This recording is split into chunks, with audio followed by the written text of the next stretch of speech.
پایتەختی ڕۆشنبیری هەرێمی کوردستانە بەڕێوەچوونی دووەمین فستیڤاڵی هاوبەشی کوردی و کۆری لە شاری سلێمانی، پێشکەشکردنی دەیان چالاکی هونەری و کللتوری و فەرەنگی لە گۆرانی و موزیک و سەما و شیعر و یاری تایکواندۆ بەشێکی زیندوی فستیڤاڵەکە بوو. حکوومەتی کۆریا هاوکاری جۆری پێشکەش بە بەڕاو پێشچوونی ئابرووی و بجاناوی هەرێمی کوردستان کرد. کونسوڵی کۆریای باشوور لە هەرێمی کوردستان بە زمانی کوردی سوپاسی گەلی کوردی کرد و بەرۆشی وڵاتەکەی بۆ پەرەپێدانی پەیوەندیەکانی نێوان هەردوولا نیشاندا.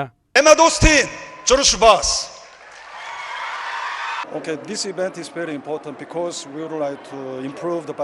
ئەم بۆنەیە زۆر گرنگە لەبەر ئەوەی خوازیاری ئەوەین کە پەیوەندیەکان کارا بکەین، بە تایبەت کە ئەم بۆنەیە لەلایەن هاوڵاتیانی هەردوو لاوە دەکرێت.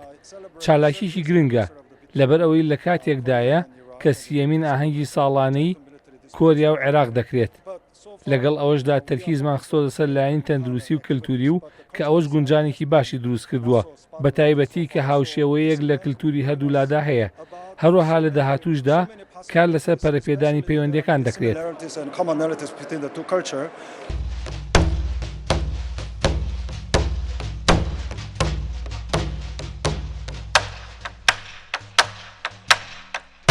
لە فستیڤاڵەکەدا جگە لە چالاکیە کوردی و کۆریەکان چەندین چالاکی هاوبەشی نێوان هەردوو لاش پێشکەشکرا.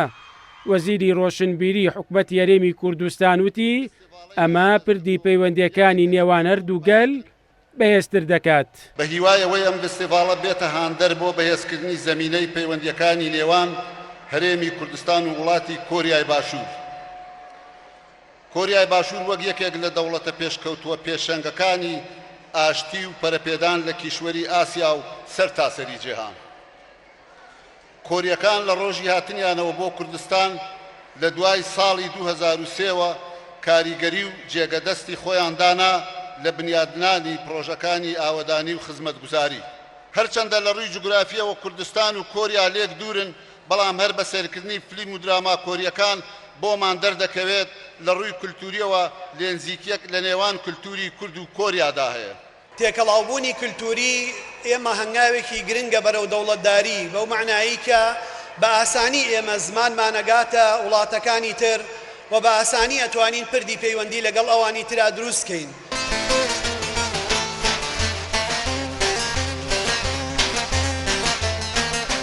پێشکەشکردنی دەیان چالاکی ناوازەی کوردی و کۆری سەرنجی ئامادەبوانی فستیڤاڵەکەی بەلای خۆیدا ڕاکێشا.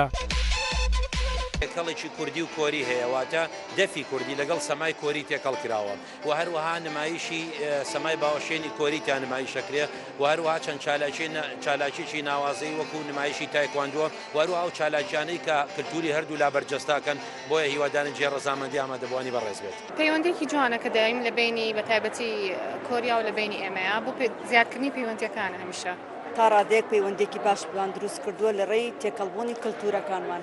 چالاکیەکان زۆر باشن هەم لە ڕووی کەلتورەوە هەم لە ڕووی هونەرەوە. ئەمە بۆ بەهێزبوونی پەیوەندی نێوان هەردوو وڵاتی کوردستان و کۆریایە. تێکەڵاوبوونی هەردوو کللتورەکەیە، هەم کللتوری کۆریا بە کوردی و هەم کوردی بە کۆریا، وەکو ئێستا چۆن من جلی کۆریام لەبەر کردووە.